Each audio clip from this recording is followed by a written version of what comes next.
ಅದರ ನಂತರ ಒಂದು ಆವೇಶ ಅವತಾರ ಹೇಳ್ತಾರೆ. ಪೃಥು ಚಕ್ರವರ್ತಿ ಅಂತ ಒಬ್ಬ ಇದ್ದ.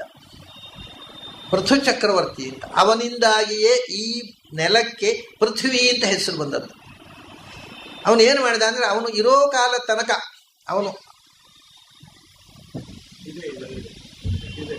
ಅವನು ಇರುವಷ್ಟು ಕಾಲ, ಅಂದರೆ ಅವನ ಆಡಳಿತ ಬರುವಷ್ಟು ಕಾಲ ಭೂಮಿ ಏರುಪೇರಾಗಿ ಅನಿವನ್ನಾಗಿ ಬೇಸಾಯ, ನಗರಗಳು, ರಸ್ತೆಗಳು ಇದು ಯಾವುದೂ ಇರಲಿಲ್ಲ.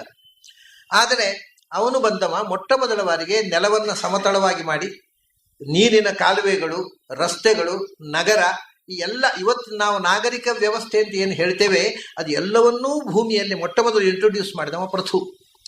ಆದ್ದರಿಂದಲೇ ಇದು ಪೃಥುವಿನ ಮಗಳು, ಇದಕ್ಕೆ ರೂಪ ಕೊಟ್ಟವ ಅಂತ ಪೃಥ್ವಿ ಅಂತ ಹೆಸರು ಬಂತು.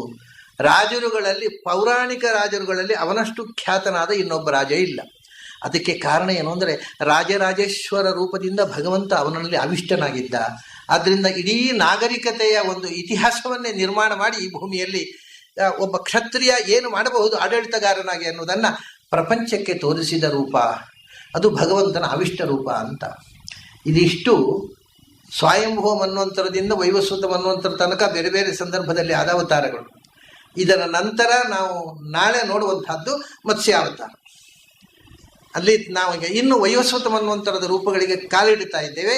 ಅದರ ಕ್ರಮ, ಆನುಪೂರ್ವಿ ಅದೆಲ್ಲವನ್ನು ಮತ್ತೆ ನಾವು ನೋಡೋಣ. ಈ ಪೂರ್ವ ಕಲ್ಪಗಳಲ್ಲಿ, ಮನ್ವಂತರಗಳಲ್ಲಿ ಆಗಿ ಹೋದಂತಹ ರೂಪದ ಒಂದು ಸಂಕ್ಷಿಪ್ತ ಚಿತ್ರವನ್ನು ಇವತ್ತು, ನಿನ್ನೆ, ಈ ದಿನಗಳಲ್ಲಿ 3 ದಿನಗಳು ನಾವು ನೋಡಿದೆವು. ಮತ್ತು ನಾಳೆ ವೈವಸ್ವತ ಮನ್ವಂತರದ ಅವತಾರಗಳಿಗೆ ಪ್ರವೇಶ ಮಾಡೋಣ. ಅಲ್ಲಿ ತನಕ ತಮಗೆಲ್ಲ ಅಭಿನಂದನೆಗಳು ಮತ್ತು ಅಭಿವಂದನೆಗಳು.